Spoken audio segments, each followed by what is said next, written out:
Hello everyone, welcome back to our channel political table with Sonu. ఈరోజు మన మధ్యలో ఉన్నారు కందనల్లి సర్పంచ్ గా పోటీ చేసి ఓడిపోయిన స్వరాజ్ గారు. మనం వారితో మాట్లాడి అసలు ఏమైంది, ఏం జరిగింది, ఎందుకు ఓడిపోవాల్సి వచ్చింది, ఆయన మాటలను మనం తెలుసుకుందాం. నమస్తే స్వరాజ్ అన్న. నమస్తే. స్వరాజ్ అంటే అసలు ఒకప్పుడున్న యూత్ లో తిరగడం కానీ, యూత్ వెనుక ఉండడం కానీ అవన్నీ చూసినాం మేము. ఇప్పుడు రీసెంట్ గా సర్పంచ్ ఎలక్షన్లు అయినాయి, ఒక క్యాండిడేట్ విన్ అయ్యిండు, ఓకే. కానీ స్వరాజ్ అనే వ్యక్తి ఊరు కోసం ఇంత ముంగల్కి వచ్చి కొట్లాడిండు. స్వరాజ్ ఎందుకు ఓడిపోవాల్సి వచ్చింది అసలు? ఎలక్షన్లో అది యాజ్ ఏ కండక్ట్ చేసినా కానీ పార్టీ తరపున కొంచెం ప్రాబ్లం అయి ఉండొచ్చు. కొంచెం అంటే ఎలక్షన్లో చేసి జరిగింది ఏంటంటే కొంచెము యూత్ అంతా మొత్తం అనుకుంది. జనాలకు ప్రజలకు ఏం చెప్పారు అంటే కళ్ళ మాటలు చెప్పి సాధ్యం కానీ కూడా చెప్పారు వాళ్ళు. ఆపోజిషన్ నిలబడ్డ వాళ్ళు సాధ్యం కానీ కూడా వాళ్ళు చెప్పి జనాలలో నా మీద ఉన్న హోప్ అంతా తీసేయడానికి వాళ్ళకు నెగిటివ్ థాట్ చెప్పడం వల్ల జరిగిందని నేను అనుకుంటున్నాను. స్వరాజ్ అనే వ్యక్తి అసలు ఓడిపోవడానికి ఒక ముఖ్య కారణం అని ఒకటి ఉంటుంది కదా, అంటే ఆ కారణం ఏందని మీరు అనుకుంటున్నారు? కారణం అయితే మా ఆపోజిషన్ ఉన్న క్యాండిడేట్లు నా మీద చాలా నెగిటివ్ చెప్పారు. ఓకే, నెగిటివ్ చెప్పారు. ఇంకోటి మన సొంత వాళ్ళకు మీ వాడే గెలిస్తే మిమ్మల్ని పట్టించుకోడు, సొంత వాళ్ళని కూడా కొంచెం డైవర్ట్ చేశారు అన్నట్టు. మీ దాంట్లో ఇంత ఇది అయిపోతారు కాబట్టి మిమ్మల్ని అసలుకే పట్టించుకోడు. నాకు అలా లేకుండే వాళ్ళు ఏం చేశారంటే వాళ్ళకు డైవర్ట్ చేశారు అన్నట్టు. మీకు ఇల్లు ఇస్తాం, ప్రతి ఒక్కరికి వచ్చిన 30 ఏళ్ళు 40 ఏళ్ళు కదా ఇంటింటికి రాసుకొని పోయినరు. నువ్వు ఇటు వేస్తేనే మాకు తెలుస్తుంది ఓటేసేది, ఓకే, నీకు ఇల్లు వస్తున్నది, రేపు ఎలక్షన్ కాగానే నీకు ఇల్లు వస్తున్నది, నీకు ప్లేస్ ఉంది కదా ఖాళీ ప్లేస్, అయిపోయి నీకు శాంక్షన్ అయినట్టు. ఇప్పుడు చాలా మందికి అట్లా డైవర్ట్ చేశారు. అయితే ఇప్పుడు నేను మీ ఊరికి వచ్చి అడిగిన దాన్ని బట్టి చూస్తే ఇప్పుడు అపోజిట్ క్యాండిడేట్ ఎవరైతే ఉన్నారో గెలవంగానే ఊరడమ్మ జాతర చేస్తారని ఒక వాగ్దానం చేశారు. వాస్తవానికి ఆ జాతర చేసిండా, చేయలేడా, చేయకపోవడానికి కారణాలు ఏంటి? ఊరడమ్మ జాతర ఒకటేని కాదు, వాళ్ళు చాలా చెప్పారన్నట్టు. ఓకే, వాళ్ళు ఇది చేయరు, మేము ముందలుండి చేస్తాం, అది చేస్తాం, ఇది చేస్తాం అన్నారు. ఇప్పుడు గెలిచి ఇంచుమించు 4 నెలలు అవుతుంది. ఊరడమ్మ మాట అయితే భయపడుతుండు. ఇంకోటి శివాజీ స్టాచ్యూ ఒకటి చాలా ఎలక్షన్ లో చాలా దాని ప్రభావితం చాలా జరిగింది. శివాజీ స్టాచ్యూ యూత్నంతా ఓకే ముందు ప్లానెడ్ గా వాళ్ళతో మాట్లాడి మొత్తానికి భూమి కొనిచ్చి స్టాచ్యూ పెట్టి మొత్తానికి మేము గెలిచిన తెల్లారి నుండి మేము భూమి పూజ స్టార్ట్ చేస్తామని చెప్పారు. దానికి యూత్ అంతా అట్రాక్ట్ అయ్యిండ్రు. యూత్ అట్రాక్ట్ కాదు, వాళ్ళ ఇంట్లో కూడా కొంచెం ప్రభావితం చేసిన, అయినా కానీ కూడా అంత ప్రభావితం చేసిన నాకు ఎఫెక్ట్ చాలా కొన్ని ఓట్లతోటే ప్రాబ్లం అయింది. ఓకే, అట్లా మొత్తం ఇది చేసి ఉంటే నేను అంత దగ్గరకు రాకపోతుంటే. అయితే ఇప్పుడు మీ ఊర్లో ఉన్న ఓటర్స్ లిస్ట్ ప్రకారం అయితే అసలు మీకున్న అవగాహన బట్టి, మీకు తెలిసిన దాన్ని బట్టి అసలు ఎన్ని ఓట్లు ఉన్నాయి మొత్తం? టోటల్ గా 2100 ఓట్లు. ఓకే, పోలైనవి మాత్రము 1834. ఓకే. అయితే ఇప్పుడు ఈ 1800 అయితే ఇప్పుడు మీరు ఓడిపోయిన ఓట్ సంఖ్య చూసుకుంటే కేవలం 130 ఓట్లతో ఓడిపోయారు. అవును. ఆ ఓడిపోవడానికి కారణం వాళ్ళు శివాజీ స్టాచ్యూ పెట్టడానికి ప్లేస్ ఇస్తామని, లేకపోతే ఊరడమ్మ జాతర చేస్తామని ఇట్లాంటి వాగ్దానాలు చేసినప్పుడు దానికి కౌంటర్ గా అంటే ఊరికి పనికొచ్చే ఏదైనా పని మీరు ఏం చేస్తా అని చెప్పారు. పబ్లిక్ ఎందుకో ఆ వాగ్దానాన్ని నమ్మలేకపోయింది. నేను చెప్పింది మెయిన్ గా నేను చూస్తున్నప్పటి నుండి విలేజ్ లో వాటర్ ప్రాబ్లం చాలా ఉంటది. భగీరథ నీళ్ళు ఒకసారి ప్రాబ్లం ఆగిందనుకో ఎక్కడ కూడా వాటర్ లేని పరిస్థితి ఉంటుంది ఊళ్ళో. అయితే నేను 10 సంవత్సరాల క్రితము మాకు వాగు నుండి వాటర్ సప్లై ఉండే, అంటే కందనల్లి నుండి ఉన్న వాగు సప్లై ఉండే. దాన్ని నేను గట్టిగా యాక్చువల్లీ సర్పంచ్ గా నిలబడడానికి కారణం ఊళ్ళో ఉన్న చిన్న చిన్న పరిస్థితులు నేను గైడ్ చేసిన కాబట్టి వీటిని నెరవేర్చాలి, ఇవి అవసరాలు ప్రజలకు తీర్చాలనే ఉద్దేశంతో నేను రాజకీయంలో కానీ నేను అక్కడ అవకాశం వచ్చింది కాబట్టి సర్పంచ్కి ఇష్టం. అది కూడా నేను జనాలకు చెప్పాను. వాటర్ మిషన్ భగీరథ బంద్ అయితే ఇమీడియట్లీ మనకు ఈ వాటర్ వచ్చే విధంగా చేద్దామని నేను చెప్పిన. అట్లా మీరు వాగ్దానం చేసినప్పుడు ఇప్పుడు ఊర్లో ఉన్న పబ్లిక్ కానీ జనాలు ఏమంటారంటే చేస్తాడా చెయ్యడా అని చేస్తాడంటే ఒక నమ్మకంతో ఓటేస్తారు. ఓడిపోయిన 130 ఇప్పుడు 130 ఓట్లతోనే మీరు ఓడిపోయారు. ఆ 130 ఓట్ల సంఖ్య పక్కకు పెడితే మీకు ఆ 130 కాకుండా మిగతా ఓటర్లు నమ్మి మీకు ఓటేశారు. వాళ్ళ కోసం మీరు ముందుగా ఇంకేం చేయాలనుకుంటారు? నేను నాకు వేసిన ఒకటి కందనెల్లి గ్రామాన్ని గురించి నేను ఓడినా గెలిచినా ప్రతి విషయంలో ఏ సమస్య వచ్చినా మంచిదానికి చెడ్డదానికి నేను ముందు ఉంటాను.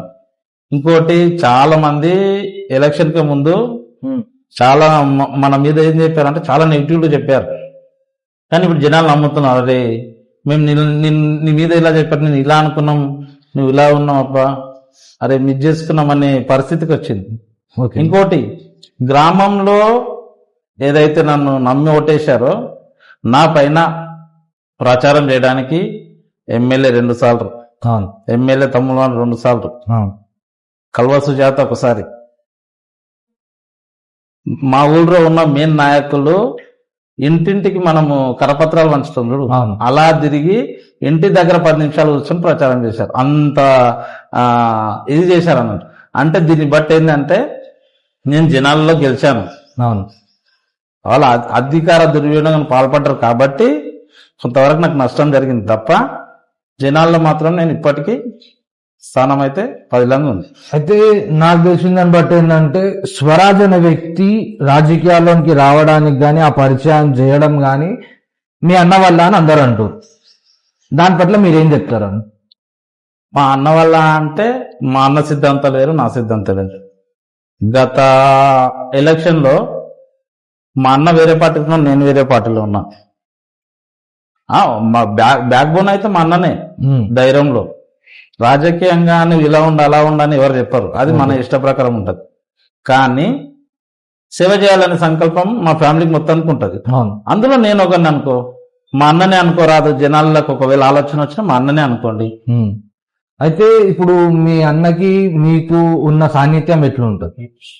మేమైతే ఫ్రెండ్స్ లాగా ఉంటాం, చాలా క్లోజ్ గా ఉంటాం. మేము అన్ని విషయాలు ఒకటే, ఒక ఫైనాన్షియల్ కానీ ఏ సమస్య మీద, ఊరు సమస్య అయినా కూడా నువ్వు వెళ్ళి చూసుకో, నాకు పని ఉందని చెప్తాడు.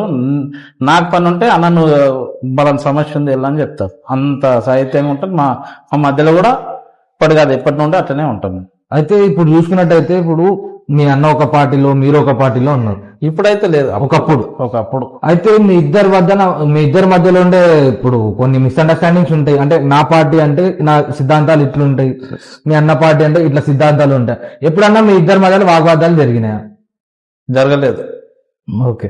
ఎందుకంటే మా అన్న వ్యక్తిగతంగా ఒక వ్యక్తి నచ్చింది కాబట్టి సపోర్ట్ చేసిండు. ఓకే. కానీ నేను ఉద్యమం అప్పటి నుండి తెలంగాణ ఉద్యమం నడుస్తున్నప్పుడు మా ఊళ్ళో అప్పుడు కాలేజ్ టైంలోనే నేను అంబేద్కర్ పక్కన నిరాహారదీక్ష చేసిన, ఒకరోజు నిరాహారదీక్ష. అప్పటి నుండి నాకు ఏంటంటే టీఆర్ఎస్ కానీ తెలంగాణ ఆవభావాలు ఉన్నాయి కాబట్టి ఆ పార్టీకి సపోర్ట్ చేసిన, పార్టీలోనే ఉంటున్నా. అయితే ఇప్పుడు ప్రస్తుతం చూసుకుంటే ఇప్పుడు మీరు సపోర్ట్ చేస్తున్న క్యాండిడేట్ ఎక్స్-ఎమ్మెల్యే గారు పైలట్ రోహిత్ రెడ్డి గారు చూసుకుంటే పవర్లో లేరు.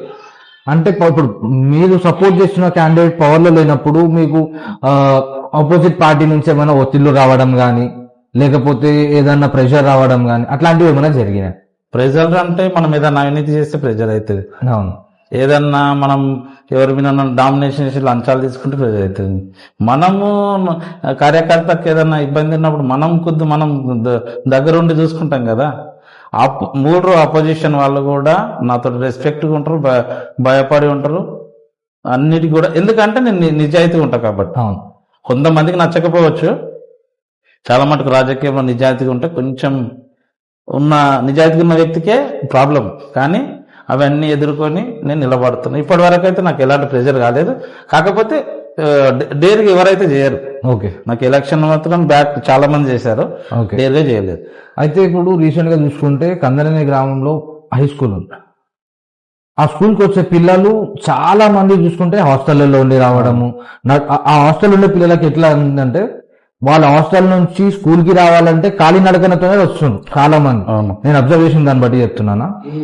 వాళ్ళ కోసం ఏదైనా ట్రాన్స్పోర్టేషన్ కానీ మాట్లాడి, లేకపోతే ఇప్పుడు ఎమ్మెల్యే సార్ ఉన్నాడు, సార్తో దగ్గరికి వెళ్ళి మాకు ఇట్లా పిల్లలకి ఇట్లా నడుచుకుంటూ వస్తారు, వాళ్ళకి ఏదైనా హెల్ప్ చేయగలుగుతారా, లేకపోతే స్కూల్ పరిస్థితి ఇది అట్లా ఏదైనా మీరు ఎందుకు ముందుకు వచ్చి ఆ స్టెప్ తీసుకోలేరు స్కూల్ పిల్లలు? ఇప్పటి వరకు అయితే ప్రాబ్లం కాలేదు.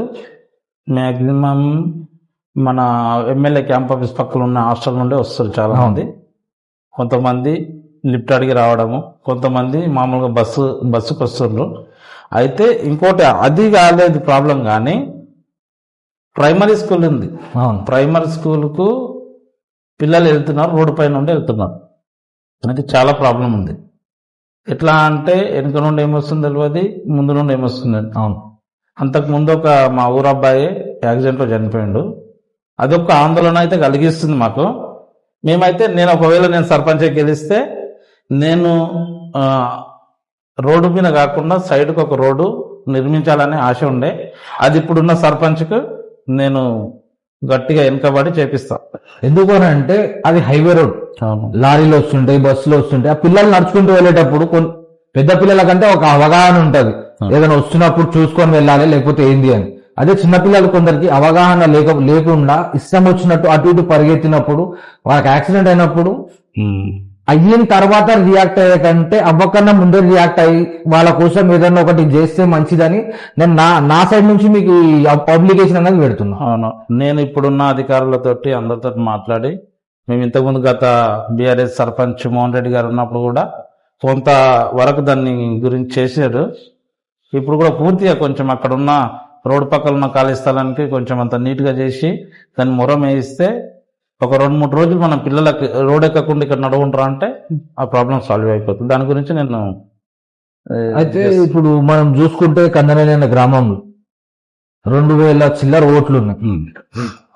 అంతమంది ప్రజలు ఏకదాటిగా అంటే అటువైపు సపోర్ట్ చేశారు. సరే గెలిచిండు, ఆయన చేసిన వాగ్దానాలు ఆయన నెరవేర్చినప్పుడు మీరు పబ్లిక్ అంటే ప్రజల్ని తీసుకొని వెళ్ళి ఎందుకు అడగలేకపోతున్నారు? మాకు ఇవి చేయాలనుకుంటూ ఇవి చేస్తా అని చెప్పి ఇచ్చిన వాగ్దానాలు మీరు ఎందుకు చేయలేరు? దానికి కారణాలు ఏంటి మాకు చెప్పండి అని ఎందుకు అడగలేదు? దాన్ని కూడా చెప్తాను. ఇప్పుడు గెలిచిన క్యాండిడేట్ కు రాజకీయంగా అవగాహన లేదు, వాస్తవం ఒకటి. దానికి నేను ఒక 4 months అవుతుంది. నేను ఇప్పుడే రియాక్ట్ అయ్యి నేను సమస్యల మీద పెడితే గందరగోళ పరిస్థితి ఏర్పడుతుంది. వాళ్ళు తెలుసుకోవాలి. ఇంకా వార్డు మెంబర్లకు ట్రైనింగ్ అవుతుంది. ఓకే, వాళ్ళ ట్రైనింగ్ గాంధీ ఇంకా సర్పంచ్కి అవగాహన గాంధీ. నా దగ్గర అంతా ఉంది నోటెడ్ మొత్తం సమస్యల మీద. నేను ఇప్పుడు వెళితే వాళ్ళు డెవలప్మెంట్ చేసేది ఏమన్నా కానీ ఎక్కడ ప్రాబ్లం వచ్చి జనాలు వస్తాయని ఆలోచిస్తున్నా తప్ప, నేను జనాలలో నాకు రోజు ఏ సమస్య ఉన్నా జనాలు ప్రతి ఒక్కరు చెప్తున్నారు. కానీ నేనే టైం ఇచ్చిన యాజ్ ఏ ప్రతిపక్ష నాయకుని దాక. ఎందుకు టైం ఇచ్చిన అంటే ముందు అనుభవం లేదు. ముందు అనుభవం లేదు కాబట్టి ఒక 6 months వరకు ఆగుదామని నేనే ఆగాను. అది ఇంకోటి మన జనాలకు కూడా తెలవాల.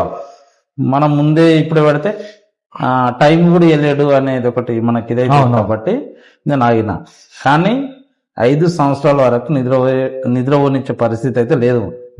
ఎందుకంటే నేను 10 సంవత్సరాల నుండి ఇంతకుముందు చేసిన సర్పంచుల అప్పటి నుండి కూడా సమస్యలు ఏంది, ఊరి పరిస్థితి ఏంది, ఊరి బాగోగాలు ఏంది అనేది మొత్తం నేను గైడెన్స్ చేసుకున్నా. కాబట్టి వాళ్ళు ఏదన్నా ఇది చేస్తే వాళ్ళు ఇప్పటికీ నేను వేరేగా అడుగుతూనే ఉన్నా, మాకు ఇంకా అవగాహన రాలేదు అనే పరిస్థితి ఉన్నారు. కాబట్టి నేను ఆగినాను. ఇప్పటికీ చెప్తున్నా, అందరికీ చెప్తున్నా నాయకులకు, ఓడిపోయిండు కదా గమ్ముగా ఉంటున్నాడు కదా అనేది మీ భ్రమాది. మీ బయటికి వస్తే ఒక్కొక్కరి పరిస్థితులు ఏంటంటే ఆన్సర్ చెప్పలేకపోయిన పరిస్థితి కూడా ఉంటుంది. కాబట్టి నేను టైం ఇచ్చిన అంతే. అయితే ఇప్పుడు మనం కందనల్లి గ్రామాన్ని చూసుకుంటే ఒక బస్ స్టాప్ లేదు. చాలా మంది ఇప్పుడు తాండూరు నుంచే కానీ ఊళ్ళలో నుంచే కానీ సిటీకి కానీ వికారాబాద్కి కానీ జాబ్ పర్పస్ కానీ ఇంకా వేరే విధాలుగా ట్రాన్స్పోర్టేషన్ అనేది ఒకటి ఉంటుంది. కానీ ఎక్స్ప్రెస్ బస్సులు చూస్తుంటే కందనల్లి దగ్గర ఆగకపోవడము ఇప్పటి నుంచే కాదు, గత ఒక 10 సంవత్సరాల నుంచి అదే జరుగుతున్నాను. అంటే ఇప్పుడు మగపిల్లలు అయితే బాజాబ్తా రోడ్డుకి వచ్చి అడ్డం నుండి ఆపి బస్సు ఎక్కి పోతారు. ఆడపిల్లలు అట్లా రోడ్ మీదకి వచ్చి ఆపి ఎక్కి ఆ పొజిషన్ వెళ్లే కన్నా అడిగి డిపో వారితో కానీ లేకపోతే ఎమ్మెల్యే సార్తో కానీ తగిన నాయకులు కానీ తగిన ఆఫీసర్స్ ని కలిసి ఒక బస్ స్టాప్ అనేది ఎందుకు మీరు అది చేయలేకపోతున్నారు ఆడికి? అయితే గత బీఆర్ఎస్ ప్రభుత్వంలో మేము ఇంతకు ముందు ఉన్న డిఎం గారికి కలిసినాము. ఆమె ఏదంటే 10 కిలోమీటర్ల నుండి ఎక్స్ప్రెస్ స్టాప్ ఉంటుందని మేము ఎక్స్ప్రెస్ స్టాప్ అని అడిగాము. ఓకే. మా ఊరు నుండి చాలా మంది హైదరాబాద్ వెళ్తారు, జాబర్స్ ఉన్నారు, చాలా మంది వర్క్ మీద వెళ్తారని చెప్తే అప్పుడు కొంత వరకు ఆగేవాళ్ళు. ఓకే. ఎప్పుడైతే ఈ కాంగ్రెస్ ప్రభుత్వం వచ్చిన ఫ్రీ బస్ పెట్టారో అవును. జనరల్ గా లేడీస్ ఉంటే అక్కడ ఆపట్లేదు. ఎవరైనా బాయ్స్ ఉన్నారంటే ఆపి తీసుకొని పోతుండ్రు. ఓకే. దానివల్ల కూడా కొంచెం ప్రాబ్లం అయింది. మీరు ఇంకోటి బస్ స్టాప్ అన్నారు, కొంచెం అక్కడ రోడ్ పక్కల ప్లాట్స్ ఉన్నాయి. ప్లాట్స్ కు కొంచెం వెసులుబాటు కల్పించుకుంటే అక్కడ ఒక రేక్ షెడ్ లేకేస్తే వర్షాకాలం ఇబ్బంది కాకుండా ఉంటుంది. దాని కూడా గురించి మేము ఆలోచిస్తున్నాము. దానికి ఏదైనా స్పెషల్గా ఏదన్నా ఇది ఉంటే మేము చేయాలి. ఎందుకు ఆ మాట చూస్తుంటే పిల్లలు తాండూరు నుంచి బస్ పాస్ అంటే హాస్టల్ నుంచి రావడం కానీ లేకపోతే ఇళ్ళ దగ్గర నుంచి వచ్చిన బస్ పాస్ అనేది ఒకటి ఉంటుంది వాళ్ళ దగ్గర. ఆల్రెడీ ఇప్పుడు ఎట్లా బస్సులు ఫ్రీ బస్ కాబట్టి సో అక్కడ ఒక స్టాప్ ఉంటే చిన్న పిల్లలకి స్కూల్కి పోయే వాళ్ళకి కానీ అక్కడ ఊరు నుంచి తాండూరుకి వచ్చి కాలేజ్ చేసే వాళ్ళకి కానీ ఏంటంటే ఒక అవైలబిలిటీ అనేది ఈజీగా ఉంటుంది. కష్టపడి రోడ్డు పైన ఆపి లేకపోతే వాన వస్తుంటే చెట్ల కింద ఉండడం కన్నా ఒక బస్ స్టాండ్ అనేది ఉంటే అందరికి రాకపోకలు బాగుంటాయి కదా అని అడగాల్సి వస్తుంది. చాలా మంచిగా అడిగారు. నేను ఏదైతే సర్పంచ్ నిలబడాలనుకున్నానో ఈ సమస్యలని నాకు ఒక డైరీలో రాసుకున్నాను. మా ఊరికి బస్ స్టాప్ కావాలా, అక్కడ స్కూల్ దగ్గర బెంచెస్ కావాలి కూర్చోవడానికి పెద్ద మనుషులు. జనరల్ గా మంత్లీ విలేజ్ లో ఎక్కడన్నా ఏ స్తంభం పైన ఇక్కడ అంతకుముందు ఏముందంటే ఇప్పటికైనా కూడా ఏముందంటే బల్బులు వేయాలంటే అన్ని స్తంభాలకు పోతే బల్బులు వేస్తుంది. నా ప్రణాళిక అట్లా లేకుండే. ఓకే. జనరల్ ఒక స్తంభం పోయినా నేను కరెంట్ వేయాలి, వీధి దీపాలు ఎప్పుడు వెలుగుతుండాలి, నీటి సమస్య రావద్దు, మోరీలు ఎప్పటికప్పుడు నీట్గా చేయాలి. చెత్త ట్రాక్టర్ ఏదైతుందో డే బై డే వెళ్తుంది, అది గల్లీకి ఒక దినం కంటిన్యూ 1 వీక్ నడుస్తూనే ఉండాలి.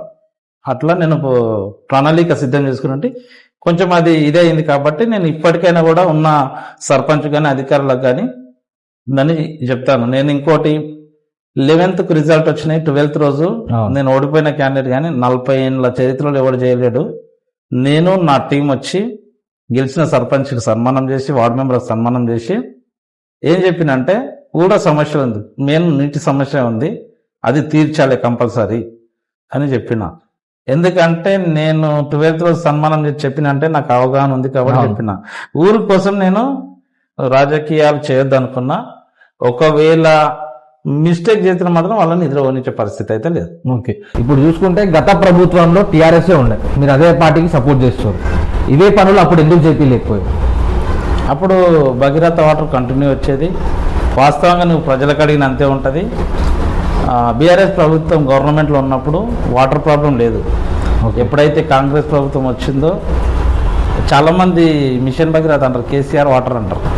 ఆ పేరు మారుమవుతుంది కాబట్టి కొంతవరకు అధికారులు నిర్లక్ష్యం వహిస్తుంది ఈ ప్రభుత్వంలో. దానివల్ల ప్రాబ్లం అవుతుంది. వీధి దీపాలు అంటున్నారా మీరు, వికారాబాద్ కానీ ఇటు ఆ రోడ్లో వెళ్తుంటే ఐలాగ్ ఒక లైట్ కనిపిస్తుంది, పెద్ద స్తంభం, అది మా ప్రభుత్వంలో వేసాము. ఓకే. మా ప్రభుత్వంలో వేసాము. అది ఇంకోటి ఊళ్ళో కూడా వేసాము. చాలా వరకు ప్రతి గ్రామానికి కేసీఆర్ ప్రభుత్వంలో జరిగిన అభివృద్ధి గత 2 సంవత్సరాలు ఏ ఊర్లో కానీ లేదు. అది చేసిన అభివృద్ధిలోనే ఇప్పుడు చేస్తున్నాం. వాళ్ళు చేస్తున్న అభివృద్ధిలో కొంచెం వర్క్ చేయండి అంటేనే ఈ ప్రభుత్వానికి చేతన అవ్వట్లేదు. అయితే ప్రజల్లో చూసుకుంటే కళ్యాణ్ లక్ష్మి మీ ఊర్లో తక్కువ మందికి వస్తుందంటారు. దానికి మీరు ఏ వంతు సాయం చేశారు? కళ్యాణ్ లక్ష్మి తక్కువగా వస్తుంది అంటే ఇప్పుడు తక్కువ మందికి వస్తుంది. తక్కువ మందికి అంటే అప్లికేషన్ చేసేటప్పుడు కొంచెం సరిగా చేయలేకపోవడము. అయితే నేను గత ప్రభుత్వం ఉన్నప్పుడు అయితే నేను చాలా మటుకు మా సర్పంచ్ గారు కానీ నేను కానీ దగ్గరుండి అప్లికేషన్ మేము వెళ్ళకున్నా సలహాలు చేపించి తొందరగా అప్లికేషన్ చేపించి దగ్గరుండి కళ్యాణ లక్ష్మి చెక్కులు ఇప్పించినాం. ఓకే. వాస్తవంగా బడ్జెట్ ప్రాబ్లం తోటి ఇప్పుడైతే కళ్యాణ లక్ష్మి చెక్కులు రావడం లేదు. ఓకే. తక్కువ కాదు, మ్యారేజ్ అయ్యి పిల్లల బర్త్డే ఫస్ట్ బర్త్డే తర్వాత కూడా వస్తున్నాయి. అంటే అది ప్రభుత్వం తీసుకుంటున్న చర్యల లోపం ఉందా లేకపోతే బడ్జెట్ ఇష్యూ వలన?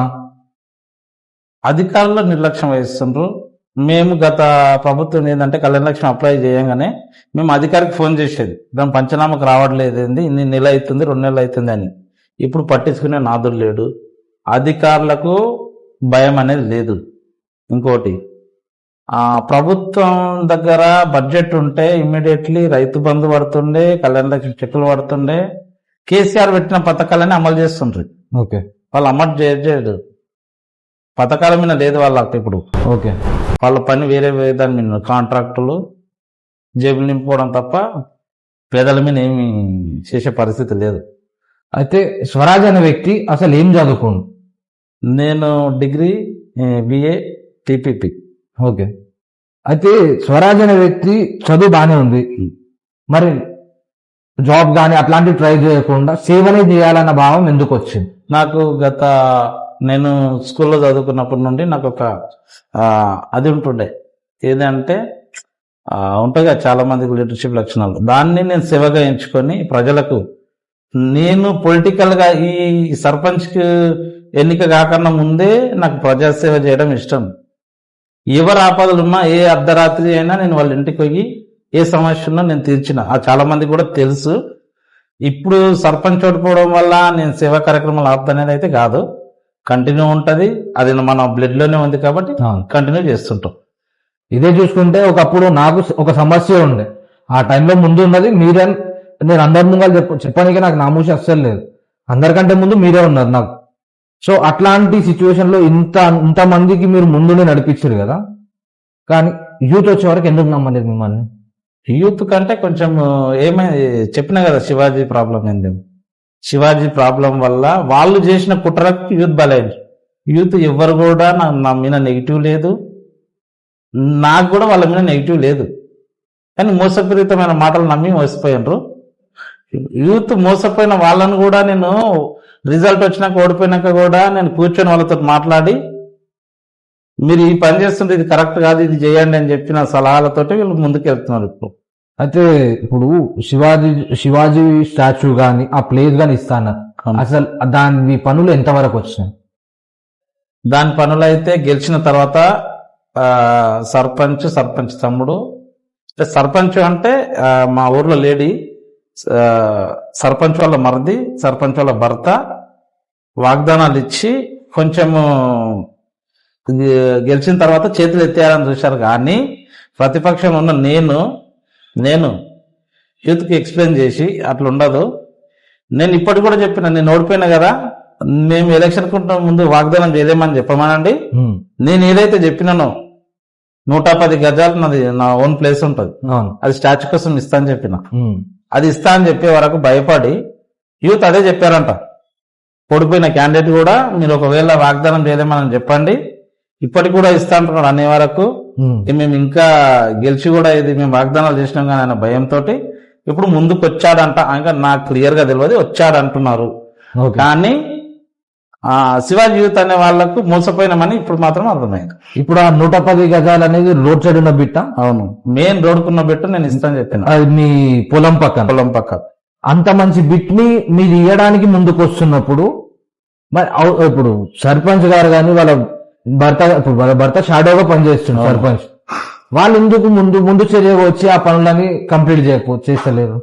గెలవడానికి ఇచ్చిన వాగ్దానం అది, వాస్తవంగా ప్రేమతో ఇచ్చిన వాగ్దానం కాదు, గెలవడానికి ఇచ్చిన వాగ్దానం అది. ఓకే, తర్వాత ప్రజలతో సమస్య వస్తుంది, మేము యూత్ ముందు మాట ఇచ్చాం కదా అని ముందుకు వస్తున్నారు తప్ప, ఒకవేళ యూత్ వెనక్కి తగ్గింటే వాళ్ళు సైలెంట్ గా ఉండేవాళ్ళు. అంటే ఇప్పుడు సర్పంచ్ ఒకవేళ చేసిన వాగ్దానాన్ని నెరవేర్చినప్పుడు మీరు సిద్ధంగా ఉన్నారా? మీకు 100% గా మీరు ఇస్తా అని 110 గజాలు? నేను ఇప్పటికి కూడా చెప్తున్నా, శివాజీ యూత్ ప్రెసిడెంట్ చెప్పినా, అక్కడ ఉన్న యూత్ మెయిన్ యూత్ మెంబర్స్ కూడా చెప్పినా, ఎవరైతే వాగ్దానం చేసిర్రో వాళ్ళు ఇవ్వము అంటే మేము వాగ్దానం చేయలేము ఎలక్షన్ టైంలో అని చెప్తే నేను ఇచ్చేస్తా అని చెప్పిన, ఇప్పుడు కూడా ఇస్తా. ఓకే, అయితే ఇప్పుడు స్వరాజ్ అనే వ్యక్తి హైదరాబాద్ లోనే ఉంటాడు, తాండూరులో ఉండరు అని అంటారు, అంటే కందనల్లిలో ఉండడు అని అంటారు. ఇది ఎంతవరకు వాస్తవం? అయితే దీన్ని కూడా చాలా వరకు ఎలక్షన్లు ఏం చేశారంటే, మా దగ్గర ఉన్న నాయకులు 40 ఏళ్ళ చరిత్ర కలిగిన నాయకులు దీన్ని వాంటెడ్ గా ప్రచారం చేసింది. 40 సంవత్సరాల అనుభవం ఉన్న నాయకులు ఏం తెలవాలంటే, ఒక సర్పంచ్ పదవి ఎక్కినాక ఊరు విడిచిపోవడానికి ఉన్నది, గ్రామ సేవకుడు ప్రథమ పౌరుడు ఊళ్ళోనే ఉంటారనే ఇంకిత జ్ఞానం లేకుండా దాన్ని కూడా దుష్ప్రచారం చేశారు. ఏమని చెప్పారంటే, గెలిస్తే ఇక్కడ ఉండడు, హైదరాబాద్ వెళ్ళిపోతాడు అన్నారు. కానీ వాళ్ళ 40 ఏళ్ళ చరిత్రలో వాళ్ళు రాజకీయం చేశారా, బ్రోకర్తనం చేశారా, లేకపోతే లంచాలు తీసుకుంటూ తిరిగినా నాకైతే తెలియదు. కానీ ఒక వ్యక్తి ఏదన్నా పదవి ప్రభుత్వ పరంగా కానీ, ప్రభుత్వ పరంగా మన పదవి వచ్చింది అనుకో, సర్పంచ్ అయింది అనుకో, గ్రామంలోనే స్థిరపడి ఉంటాడు. నేను గ్రామస్తున్నే, అవును, కానీ దాన్ని కూడా జనాలలో అలా అడ్వర్టైజ్మెంట్ చేసిండ్రు, ప్రచారం చేసిండ్రు. అయినా కూడా నేను ఇప్పటికీ ఓడిపోయినా కానీ కూడా నేను ఇప్పుడు 3 నెలలు అవుతుంది, 4 నెలలు అవుతుంది, నేను ఊళ్ళో ఉన్న సమస్యల మీద మాట్లాడుతున్నా, ఊళ్ళో ఉన్న ప్రతిదిన నేను ఊళ్ళోనే ఉంటున్నా. మీరు హైదరాబాద్ లో ఉండడానికి కారణం ఏంటి వస్తుంది? మా భార్యకి జాబ్ ఉంది, నేను హైదరాబాద్ లో ఉంటున్నా. ఓకే, అంటే ఉద్యోగ పరంగా మీ భార్య ఉద్యోగ పరంగా కష్టం అవుతుందని చెప్పి మీరు హైదరాబాద్ లో షిఫ్ట్ అవడం జరిగింది తప్ప నేను ఊరు విడిచిపోను. నేను లోకల్, ప్రతి సమస్య మీద నేను ఊళ్ళోనే ఉంటా. చాలా మంది అంటారు, ఆడెప్పుడు ఉంటావు అప్ప మొత్తం నిన్నే కనిపిస్తావు అని చాలా మంది అంటున్నారు. ప్రస్తుతం మీరు సర్పంచ్ ఓడిపోయారు, ఇప్పుడు మీరు ప్రస్తుతం చేస్తున్న వర్క్ ఏంటి? నేను మామూలుగా నా వ్యవసాయ భూమి ఉంటుంది, వ్యవసాయం చూసుకుంటున్నాను. చిన్న చిన్న బిజినెస్ ఉంటాయి, దాన్ని ఇప్పుడు ఇక్కడ చెప్పిన అవసరం లేదు, మనం చేసుకుంటాం. కానీ ఎవరికి అన్యాయం చేసే డబ్బు కానీ, మోసపూరితమైన డబ్బు కానీ తీసుకునే మా బ్లడ్ లో లేదు. అయితే ఇప్పుడు మీ వెనక యూత్ తిరుగుతుంది. అవును, ఎలక్షన్స్ కానీ లేకపోతే ఎమ్మెల్యే సార్ దగ్గర మీటింగ్ ఉన్నా ఏది ఉన్నా యూత్ మీ వెంట వస్తుంది. అవును, వాళ్ళకి మీరు అసలు అంటే వాళ్ళు ఒక మంచి దారిలో వెళ్ళడానికి కానీ వాళ్ళ ఫ్యూచర్ కి కానీ మీరు ఏ విధంగా తోడ్పడుతుంది? యూత్ చాలా మందికి యూత్కి అయితే తెలుసు, నేను అన్ని విధాలుగా మాట సాయం కానీ ఆర్థికంగా కానీ నాకు దోచిన సహాయం అయితే చేస్తాను యూత్. ఆ విషయం అయితే గట్టిగా యూత్కి తెలుసు. కానీ కొందరి విషయంలో నేను ఏం చేస్తున్నా అంటే, మనము అభివృద్ధి కావాలంటే ఈ విధంగా ఉండాలని చెప్తున్నాను. పార్టీ పరంగా నేను ఇన్ఫర్మేషన్ అందరికి ఇస్తా. నేను బీఆర్ఎస్ విలేజ్ ప్రెసిడెంట్ గా చేస్తున్నా. ఇప్పుడు నేను గత 5 సంవత్సరాల నుండి కూడా ఉన్నాను. ఓకే, పార్టీ విషయంలో ఏదన్నా కార్యక్రమం జరిగినా ఏం జరిగినా అందరికీ ఇన్ఫర్మేషన్ ఇస్తా, అందరినీ కలుపుకొని పోతున్నా. నా మీద అయితే నా పార్టీ పరంగా ఎవరికి మాత్రం ఇదైతే లేదు. అయితే పక్కలున్న కాంజాపూర్ కానీ, పక్కనే ఉన్న రాజగృహకల్ప కానీ, కందనల్లి కానీ డెవలప్ అవ్వకపోవడానికి కారణం ఏంటి? డెవలప్ అవ్వకపోవడానికి కారణం ఇంకోటి ఏంటంటే, మా ఊర్లో మొత్తం వ్యవసాయ భూమి ఉంటుండే చుట్టుముట్టుపూరు పక్కల మొత్తం. గత 15 సంవత్సరాల నుండి దాన్ని మొత్తం రియల్ ఎస్టేట్ వల్ల ఏంటంటే ప్లాట్లు, బిజినెస్ మొత్తం ఇలా స్టార్ట్ అయింది. రైతులంతా, మా ఊరికి సంబంధించిన రైతులంతా భూములు అమ్ముకున్నారు. ఓకే, ఆర్థికంగా మా ఊర్లో కొంతమందికి చాలా ఆర్థిక అవసరాలతో ప్రాబ్లమ్స్ కూడా చాలా మందికి ఉన్నాయి. ఓకే, వ్యవసాయం మా ఊర్లో తక్కువగా చేస్తుండ్రు. అదొకటి, ఈ ఎక్కడ మున్సిపాలిటీలో పడుతుంది అనేది ఒకటి భయం ఉంది. భయం ఉండి ఇంకా పెరుగుతాయి అనేది ఒకటి ఆలోచన ఉండి ఇదైతే లేదు. కొంచెం బీఆర్ఎస్ ప్రభుత్వం మాత్రం ప్రతి గ్రామం అయితే డెవలప్మెంట్ అయ్యింది. అయితే ఇప్పుడు చూసుకునే విధానం అయితే మీ ఊర్లో ఎక్కువ వలసలు వెళ్ళిపోతున్నారు, అంటే హైదరాబాద్ షిఫ్ట్ అవ్వడం కానీ అక్కడనే ఉండడం, ఇలాంటి అంటే అట్లా వెళ్ళిపోయిన వారిని మళ్ళీ మీ ఊరికి తీసుకురావడానికి ఏమన్నా ఆలోచిస్తుర్రా? అంటే హైదరాబాద్ వెళ్ళిపోతున్నారంటే ఇక్కడ వాస్తవంగా మంచిగా చదువుకున్న వాళ్ళు ఇక్కడ జాబులు లేక, అంటే లోకల్గా తాండ్రలో జాబులు లేకపోతే శాలరీలు తక్కువగా ఉండి భార్యకు జాబ్ ఉండడం వల్ల, భర్తకు జాబ్ ఉండడం వల్ల హైదరాబాద్లో ఉంటున్నారు. మా ఊళ్ళో చాలా మటుకు ఏ కమ్యూనిటీ వాళ్ళైనా తీసుకోండి, హైదరాబాద్లో చాలా మంది స్థిరపడుతున్నారు. అంటే ఇక్కడ మా యూత్ కి జాబ్స్ అవైలబిలిటీ అనేది లేదు. గత ప్రభుత్వం చూసుకుంటే ఎమ్మెల్యే గారు మన పైలట్ రెడ్డి గారే ఉండేప్పుడు. సో అప్పుడు మీరు ఎక్కువ అంటే అడిగి కానీ గట్టిగా అడిగి ఎందుకు జాబ్ అవైలబిలిటీ అనేది పెంచలేకపోయారు? ఎందుకంటే రోహిత్ అన్న ఈ వాగ్దానం చేసినాడు, అవును యూత్ కి నేను జాబ్స్ ఇస్తా అని. ఆ వాగ్దానం ఎంతవరకు నెరవేరిందని మీరు అనుకుంటున్నారు? గత ప్రభుత్వంలో రోహిత్ అన్న జాబ్ మేళ కూడా 2-3 టైమ్స్ పెట్టాడు. చాలా మంది కొంచెం మన తాండూరు ప్రాంతంలో యూత్ ఆసక్తిగా లేకపోవడం కూడా ఒకసారి గమనించాలి మీరు. డిగ్రీ ఉంటుంది కానీ ఆసక్తి లేదు జాబ్ల మీద. ఓకే. ఆ? ఇంకోటి ఏంటంటే ఆర్థిక పరిస్థితులు. నేను వర్క్ చేస్తేనే ఇల్లు గడుస్తాను కొందరికి ఆ ప్రాబ్లం వల్ల. కొంతమంది మా కొడుకుని అంత దూరం పంపించాలన్నా, ఇప్పుడు అన్న రోహిత్ అన్న ఒకసారి జాబ్ మీద పెట్టినప్పుడు దూర దూర ప్రాంతాల్లో జాబ్లు వచ్చినాయి. చాలా మంది నేను కూడా అక్కడ ఉన్నా కొంత ఒక 15-20 మంది పోలేరు. ఓకే. అయితే ఇప్పుడు నేను కూడా చదువుకున్నా, మంచిగా చదువుకుని ఒక జాబ్ చేసి ఇప్పుడు జాబ్ వద్దు నేను ఏదో ఒకటి చెయ్యాలి నా సొంతంగా అంటూ వచ్చి ఛానల్ పెట్టుకున్నా. వాస్తవంగా చెప్పాలంటే హైదరాబాద్ లో ఉండే ఆ ఖర్చులు కానీ లేకపోతే అక్కడ ఉన్న రెంట్స్ కి కానీ ఇప్పుడు మనం జాబ్ మేళ పెడుతురు కదా, ఆ శాలరీ ఎంత ఉంటది? 18,000 ఉంటుంది. ఆ 18,000 శాలరీకి ఈ నుంచి హైదరాబాద్ పోయి ఆ రూమ్ రెంట్ కట్టుకొని ఆఫీస్ కి వెళ్ళే అంత పొజిషన్ ఉందంటారా ఇక్కడ ఉన్న పబ్లిక్ కి? ఇక్కడ ఉన్న పబ్లిక్ లేదు, కానీ అదే జాబ్ తాండూరు చేస్తే 6-7 వేలు ఇస్తారు కాబట్టి ఓకే. ఆ 18,000లో 10,000 పోయినా కానీ కూడా ఇక్కడ వస్తుందిరా అనే సోర్సెస్ ఉంది అనేది వెళ్తుంటారు తప్ప ఇక్కడ ప్రభుత్వాలు కానీ గత ప్రభుత్వమైనా ఈ ప్రభుత్వమైనా గవర్నమెంట్ జాబ్ వస్తుందనే అవకాశాలు అయితే లేవు. ఉన్న వరకు ఉన్నాయి. కాబట్టి మా ఊర్లో చాలా మంది స్టాఫ్ నర్స్ ఉంటారు. వాళ్ళు పెళ్లి చేసుకున్న భర్తలు మాత్రం అక్కడనే ఉండాలి కాబట్టి వెళ్తున్నారు. అయితే ఇప్పుడు చూసుకుంటే ఏంటంటే మన చుట్టుపక్కల ఇన్ని ఫ్యాక్టరీస్ ఉన్నాయి. సిమెంట్ ఫ్యాక్టరీస్ కానీ, మన ఆర్బిఎల్ ఫ్యాక్టరీ కానీ, లేకపోతే ఇంకా వేరే ఫ్యాక్టరీస్ చాలా ఉన్నాయి. మన దగ్గరనే ఇంత ఉపాధి కలిగించే ఫ్యాక్టరీలు ఉన్నప్పుడు వాళ్ళతో మాట్లాడి అదే జాబ్ మేళ ఈ ఫ్యాక్టరీలలో పొజిషన్స్ జాబ్స్ ఇప్పించడానికి పెడితే చాలా బాగుంటది కదా. అంటే ఇటు నుంచి అటు వలస వెళ్ళిపోకుండా ఇంటి దగ్గరనే ఉంటూ జాబ్ తగిన శాలరీకి జాబ్ దొరుకుతుంది కదా. అవునా. నేను ఇంకోటి గమనించింది ఏంటంటే సిమెంట్ ఫ్యాక్టరీలో కానీ ఆర్బిఎల్లో కానీ లోకల్ వాళ్ళకంటే బయట వాళ్ళని చాలా మంది తీసుకున్నారు. ఇక్కడి వాళ్ళకంటే మన బయటి వాళ్ళని చాలా తీసుకున్నారు. అది మరి ఇప్పటి నుండి కాదు కానీ గత 10-15 ఏళ్ళ నుండి అయితే చూస్తున్నాను. సో ఇక్కడ వాళ్ళు ఏం చేస్తున్నారంటే హైదరాబాద్ వాళ్ళ వెళ్ళడానికి మొగ్గు చూపుతున్నారు. అయితే ఇప్పుడు ఏంటంటే నాకున్న అవగాహన బట్టి ఏంటంటే ఏ పార్టీ అయినా సరే అందరూ ఒక దగ్గరికి కూడి అందరూ కలిసి అన్ని ఫ్యాక్టరీలలో గట్టిగా ఒక మాట, మా లోకల్ వాళ్ళకి జాబ్స్ కావాలి అంటే బయట నుంచి వచ్చిన వాళ్ళకి ఎక్కువ జాబ్ ఆపర్చునిటీ ఇచ్చే కన్నా లోకల్లో ఉన్న వాళ్ళకి ఎక్కువ జాబ్ ఆపర్చునిటీ ఇవ్వాలని మీరు ఒక మాటగా మాట్లాడితే ఎందుకు దొరకవు? గత ప్రభుత్వంలో రోహిత్ అన్న అదే పని చేశాడు. సిసిఐ ఫ్యాక్టరీలో చాలా మందిని పెట్టించాడు. సిసిఐ ఫ్యాక్టరీ వాళ్ళతో మాట్లాడి కూడా పెట్టించారు. ఇక్కడ బెల్కటూరు వాళ్ళు, ఆ చుట్టుపక్కల గ్రామాల్లో అందరికి చాలా మందికి లోకల్ గా జాబ్లు ఇప్పించింది రోహిత్ అన్నని. కానీ ఇప్పుడు చేసిన వాళ్ళకి అడ్వర్టైజ్మెంట్ చేసుకోలేదు. కానీ లోకల్ గా అటు చుట్టుపక్కల కరంకోటు, బెల్కటూరు, చంద్రవంచ గ్రామాలకు సంబంధించిన యూత్ కొంతమంది అన్న ద్వారా వెళ్ళిన వాళ్ళు ఉన్నారు. యూత్ కూడా ఇంట్రెస్ట్ ఉండాలి. పెట్టియడం అంటే ఇప్పుడు లేదు నువ్వు ఇక్కడ చేసుకోరా ఊడరా అంటే చాలా మంది హైదరాబాద్ లో పోవడానికి ఇంట్రెస్ట్ చూపిస్తున్నారు. అయితే ఇప్పుడు రీసెంట్ గా మన కౌన్సిల్ ఎలక్షన్స్ అయినాయి.